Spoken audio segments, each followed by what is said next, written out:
ଜୟ Jagannath friend. କର୍ମ କର, ଫଳର ଆଶା କର ନାହିଁ। ଶ୍ରୀକୃଷ୍ଣଙ୍କ ବାଣୀରୁ ଆସନ୍ତୁ ଜାଣିବା ଯେ ମନୁଷ୍ୟ ମୋତେ ସତ୍ୟ ଭକ୍ତିରେ ସ୍ମରଣ କରି ମୁଁ ସେଥିରେ ସଦା ରହେ। କ୍ରୋଧଠାରୁ ମୋହଠାରୁ ବୁଦ୍ଧି ନାଶ ହୁଏ। ଧର୍ମର ପଥ କଷ୍ଟକର ହେଲେ ମଧ୍ୟ ସେହି ପଥ ସଠିକ୍ ହୋଇଥାଏ। ଶାନ୍ତ ମନ ହେଉଛି ସବୁଠାରୁ ବଡ଼ ଶକ୍ତି।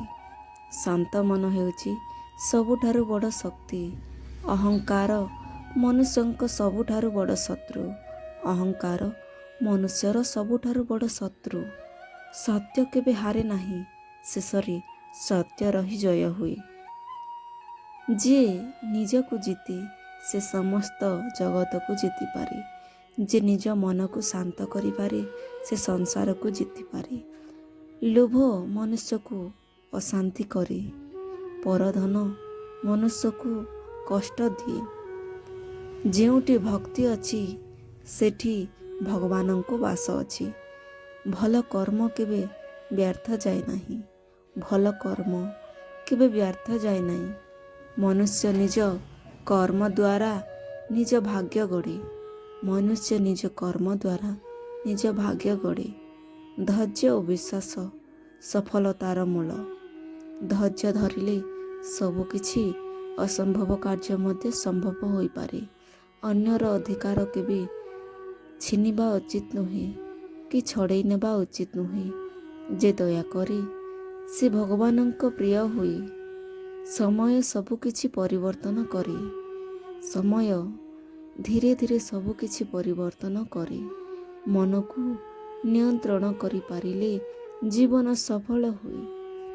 ମନକୁ ନିୟନ୍ତ୍ରଣ କରିପାରିଲେ ଜୀବନ ସଫଳ ହୁଏ ଓ ସୁନ୍ଦର ହୁଏ। ଭକ୍ତିରେ ଅସମ୍ଭବ କାମ ମଧ୍ୟ ସମ୍ଭବ ହୁଏ। ପାପର ଫଳ ଏକ ଦିନ ନିଶ୍ଚୟ ମିଳେ। ଯେ ସବୁ ପରିସ୍ଥିତିରେ ସମାନ ରହେ ସେଇ ଜ୍ଞାନୀ ହୋଇଥାଏ।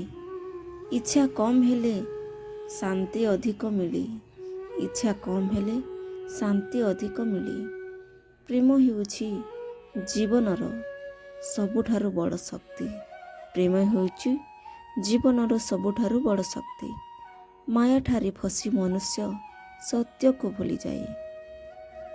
ଭୁଲ ଠିକ୍ କ'ଣ ସେ ନିଜେ ବି ଚିହ୍ନିପାରେ ନାହିଁ। ଯେ ମାତା ପିତାଙ୍କ ସେବା କରେ ସେ ପୁଣ୍ୟ ପାଏ। ମତ୍ସ୍ୟଙ୍କ ମନୁଷ୍ୟଙ୍କ ଜୀବନ ପରିବର୍ତ୍ତନ କରେ।